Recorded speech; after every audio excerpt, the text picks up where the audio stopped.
સમય સમય બળવાન છે। આજ તમારા ગળામાં 1.5 લાખ રૂપિયાનો ચેન હશે તો કોઈ નહીં પૂછે, પણ વાળ કપાવ્યા હશે તો બધાય પૂછશે, ક્યાં કપાવ્યા?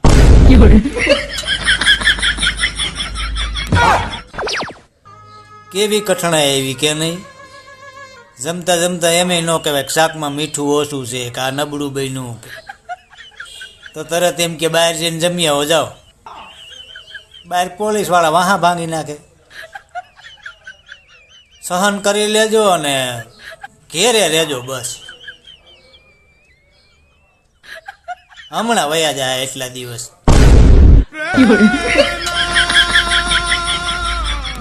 જો ભાઈ, આને કહેવાય ખરેખરી કઠણાઈ। જીગો ડેલીએ બેઠો બેઠો મોબાઈલમાં વોઇસ પાસવર્ડ સેટ કરતો હતો અને એમાં એક કૂતરું બાજુમાં ભહીને વયું ગયું, જીગાએ ઓકે આપી દીધું। હવે જીગો હલવાઈ ગયો છે, લોકડાઉન છે, બારું જવાય એમ નથી। જીગાએ લગભગ 38 જાતનું ભહી લીધું છે મોબાઈલ પાસે, હજી મેળ આવ્યો નથી। તમે ધ્યાન રાખજો।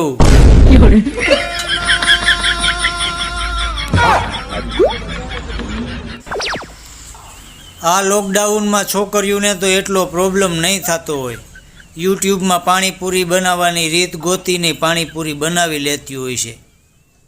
મેં કાલ 1.5 કલાક સુધી રજનીગંધા બનાવવાની રીત ગોતી, નો મળી।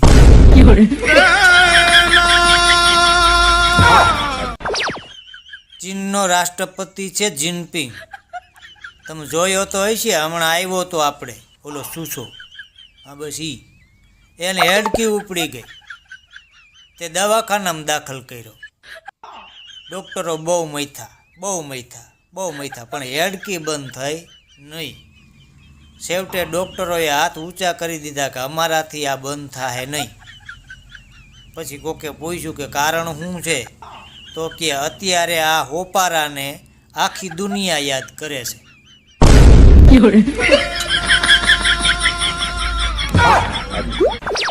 એક પત્ની એના પતિને કે કહું છું સાંભળો છો, આ બાજુવાળા મગનભાઈને જોવો, એની ઘરવાળીને કેટલો પ્રેમ કરે છે। હમણાં એનો જન્મદિવસ હતો તો ફૂલના ઢગલા ઉપર બેહાડ્યા અને ઉપરથી ફૂલની પાંદડીઓ વરસાવી।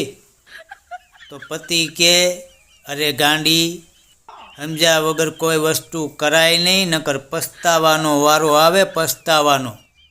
એનો ધંધો ફૂલ વેચવાનો છે અને મારો મરસાનો।